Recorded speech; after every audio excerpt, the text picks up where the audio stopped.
بسم اللہ الرحمن الرحیم۔ السلام علیکم ورحمۃ اللہ وبرکاتہ۔ سوال ہے کہ اسلام ہمیں قبریں پختہ کرنے سے سختی سے منع کرتا ہے، لیکن اگر قبروں کو کچا چھوڑا جائے، کچی قبر کو جانور وغیرہ آ کے خراب کر دیتے ہیں۔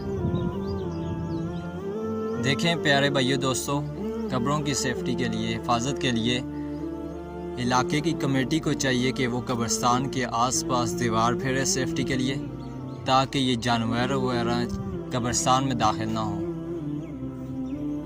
اور قبر کو بہرحال کچا چھوڑا جائے، یہ سب سے زیادہ بہتر ہے۔ علاقے کی جو انتظامیہ کمیٹی ہے اسے چاہیے کہ ہر قبرستان کے آس پاس چاروں طرف دیوار پھیرے، تاکہ قبریں جانوروں سے اور اس طرح کی باقی چیزوں سے محفوظ رہیں، یہ خراب نہ ہو۔ اور رہی بات قبر کو پختہ کرنے کی، اسلام اگر ہمیں اجازت دیتا ہے تو وہ اس طرح کی قبر بنانے کی اجازت دیتا ہے، یعنی کہ ایک بالش اونچی ہو، بس ایک بالش ایک ہاتھ اونچی، سادی قبر ہو، کوئی نقش و نگار نہ ہو، نہ شعر و شاعری لکھی ہو، اور نہ ہی یہ اس طرح کی کوئی آیتیں یا صورتیں وغیرہ لکھی ہوں۔ قبر کو اس طرح پختہ کرنے کی اسلام اجازت دیتا ہے، لیکن لوگوں کا حال یہ ہے کہ وہ قبر کو اس انداز میں پختہ کرتے ہیں کہ اس پہ نقش و نگار، ٹائلز اور ماربلز کا استعمال کیا جاتا ہے۔ یہ آپ دیکھ سکتے ہیں کہ کس حد تک یہ ڈیزائن وغیرہ بنا رکھے ہیں قبروں پر۔ قبر کو اس انداز میں پختہ کرنے کی ہمیں اسلام بالکل بھی اجازت نہیں دیتا، اور نہ ہی اسلام ہمیں اس بات کی اجازت دیتا ہے کہ اس پہ قرآنی آیتیں لکھی جائیں، اور نہ ہی شعر و شاعری لکھنے کی اجازت دیتا ہے۔ اگر تو قبروں کی حفاظت کے لیے قبرستان کے چاروں طرف دیوار وغیرہ کچھ نہیں ہے، تو پھر آپ یہ صورت بھی اختیار کر سکتے ہیں کہ قبر کو بالکل کچا چھوڑا جائے اور چاروں اطراف اس طرح کی جالی وغیرہ لگائی جا سکتی ہے۔ جنت البقیع کا قبرستان آپ کے لیے ایک بہترین مثال ہے۔ وہاں کی آپ قبروں کو دیکھیں، بالکل کچی چھوڑی گئی ہیں، حالانکہ وہ صحابہ اکرام رضوان اللہ علیہم اجمعین کی قبریں ہیں۔ نبی کے صحابہ کا کیا مقام و مرتبہ تھا، اس سے تو آپ خوب واقف ہیں، لیکن ان کی قبریں بالکل نبی صلی اللہ علیہ وسلم کے حکم کے مطابق ہیں کہ قبروں کو پختہ نہ بناؤ۔ لیکن آج کے دور کا حال کیا ہے کہ ہمارے ہاں کوئی خان ملک چودھری فوت ہو جاتا ہے تو ان کی قبروں کو سنوارا جاتا ہے، ان کی قبروں کی سجاوٹ ہی ختم نہیں ہوتی۔ میں تو کہتا ہوں یہ جاہلیت کی انتہا ہے۔ اب ایسے لوگوں کو کیا کہا جائے کہ قبر کے نچلے حصے پر آیت الکرسی لکھ رکھی ہے؟ کیا یہ بے رحمتی نہیں ہے؟ کیا جانور اس قبر کے اوپر نہیں چڑھتے ہوں گے؟ بندہ چلتا بھی ہو تو تب بھی قدم اس آیت سے، آیت الکرسی سے اوپر تک اٹھتے ہوں گے۔ پتہ نہیں یہ لوگ نبی کی سنت کو چھوڑ کر کس کے طریقے کو فالو کر رہے ہیں، اور جنت الفردوس کی امیدیں بھی لگائے بیٹھے ہیں۔ پیارے بھائیو دوستو، جنت ملنی ہے تو اللہ اور اس کے رسول کی اطاعت کرنے سے ملنی ہے۔ حال تو یہ ہے کہ ہر کام میں نبی کی سنت کی مخالفت کی جا رہی ہے۔ نبی صلی اللہ علیہ وسلم کی تو واضح حدیث ہمارے پاس موجود ہے کہ قبروں کو پختہ مت کرو۔ پیارے بھائیو دوستو، اللہ اور اس کے رسول کا حکم مانو گے تو جنت ملے گی، آخرت کی زندگی سنورے گی۔ کہاں گئی وہ قرآن کی آیتیں؟ کون عمل کر رہا ہے ان پر کہ اطیعوا اللہ و اطیعوا الرسول، کہ اطاعت کرو اللہ کی اور اس کے رسول کی؟ ان آیتوں پہ کیوں نہیں عمل ہو رہا آج کہ جس نے نبی صلی اللہ علیہ وسلم کی اطاعت کی اس نے اللہ کی اطاعت کی؟ نبی اکرم صلی اللہ علیہ وسلم نے فرمایا کہ کچھ لوگ ایسے ہوں گے کہ جو جنت میں جانے سے انکار کریں گے۔ پوچھا گیا یا رسول اللہ وہ کون لوگ ہوں گے؟ نبی اکرم صلی اللہ علیہ وسلم نے فرمایا کہ جس نے میری اطاعت نہ کی، میرے حکم کی نافرمانی کی، میری سنت کی مخالفت کی، تو یقیناً اس نے جنت میں جانے سے انکار کیا۔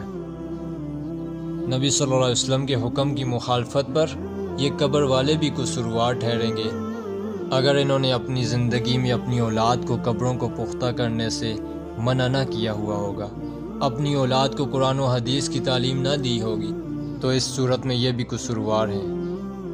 اور اگر ان قبر والوں نے تو اپنی اولاد کو منع کیا تھا، نبی کی احادیث پڑھ کے سنائی تھی کہ قبروں کو پختہ نہ کرنا، نبی کے حکموں کی نافرمانی نہ کرنا، تو اس صورت میں ان قبر والوں پر اس گناہ کا کوئی وبال نہیں ہوگا کہ جو ان کی قبروں کو پختہ کیا گیا ہے۔ وبال ہوگا تو ان کی اولادوں پر ہوگا جنہوں نے ان کی قبروں کو پختہ کیا ہے۔ کل قیامت کے دن پوچھ ہوگی تو ان لوگوں سے ہوگی جنہوں نے ان قبروں کو پختہ کیا ہے۔ کل قیامت کو قصوروار ٹھہریں گے تو وہ لوگ ٹھہریں گے جنہوں نے ان قبروں پر آیتیں لکھوائی ہیں۔ سزا کے مستحق ہوں گے تو وہ لوگ ہوں گے جنہوں نے نبی کے حکم کی نافرمانی کی ہے۔ پیارے بھائیو دوستو، آج بھی آپ کے پاس موقع ہے کہ جائیں اپنے بزرگوں کی، اپنے والدین کی قبروں پر اور انہیں نبی کے حکم کے مطابق کریں۔ اگر قبریں آپ نے پکی بنا دی تھی نہ سمجھی میں، تو آج اگر آپ کو سمجھ آ گئی ہے تو آپ کو چاہیے کہ جائیں اپنے والدین کی قبروں پر، اپنے بزرگوں کی قبروں پر، اور ان قبروں کی بناوٹ کو شریعت کے بتائے ہوئے طریقے کے مطابق کریں۔ اس میں کوئی بے حرمتی نہیں ہے کہ آپ قبر کو توڑ کر نبی کے حکم کے مطابق کریں گے۔ یہ جو آپ نے اپنے بزرگوں کی قبروں کو پختہ کر کے نبی کے حکم کی نافرمانی کی ہے، اس کا کفارہ صرف اور صرف یہی ہے کہ جائیں اپنے ان بزرگوں کی قبروں پر اور ان قبروں کو توڑیں، ان ٹائلز، ماربلز کو، پتھروں کو اوپر سے ہٹائیں کہ جس کی اسلام ہمیں اجازت نہیں دیتا، اور نہ سمجھی میں کی ہوئی غلطیوں کو سدھاریں۔ اللہ نے آپ تک حق بات کو پہنچا دیا ہے، نبی کی حدیث کو پہنچا دیا ہے، اب عمل کرنا آپ کے ذمے ہے۔ آپ کے بزرگ آپ کو قبروں سے اٹھ کر یہ نہیں کہہ سکتے کہ ہماری قبر کچی رہنے دو، اور نہ ہی خواب میں آ کر آپ کو کہیں گے۔ اس لیے میرے پیارے بھائیو دوستو، دنیا و آخرت کی کامیابی اگر ہے تو وہ اطیع اللہ و اطیع رسول میں ہے، کہ اللہ کی اطاعت اور اس کے رسول کی اطاعت۔ آج امت مسلمہ کدھر جا رہی ہے؟ ہر کام میں نبی کی سنت کی مخالفت کی جا رہی ہے۔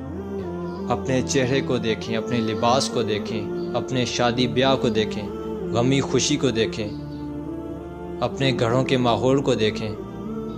کیا ہم اس قابل ہیں، ہمارے اعمال اس قابل ہیں کہ ہم اللہ اور اس کے رسول سے محبت ہونے کے دعوے کرتے پھریں؟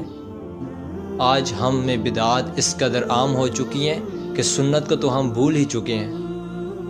پیارے بھائیو دوستو، دین کو سیکھیں، دین کو سمجھیں، قرآن کو ترجمہ کے ساتھ پڑھیں، نبی کی احادیث کو پڑھیں۔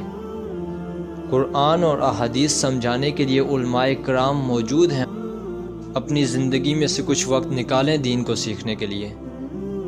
اللہ کی قسم، یہی وہ وقت جو آپ دین کو سیکھنے کے لیے نکالیں گے، اسی پر کل قیامت آپ کو فخر ہوگا، اور انشاءاللہ یہی وقت آپ کا جہنم سے نجات کا ذریعہ بنے گا۔ ہماری پیدائش کا مقصد تو قرآن میں واضح ہے۔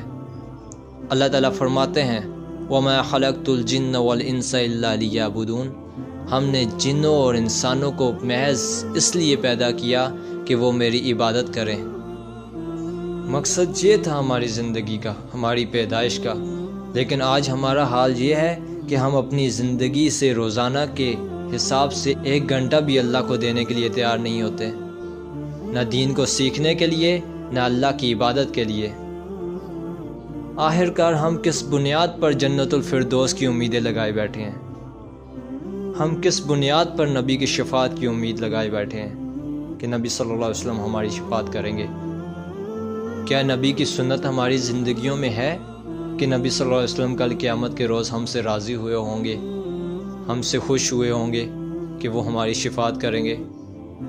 پیارے بھائیو دوستو، اللہ پاک سے اپنے حق میں دعا کریں کہ یا اللہ ہمیں ہدایت نصیب فرما، ہمیں دین کی سمجھ عطا کر، ہمیں ہر نیک کام کو کرنے کی توفیق نصیب فرما، ہمیں ہر برے اور گناہوں کے کاموں سے بچنے کی توفیق نصیب فرما۔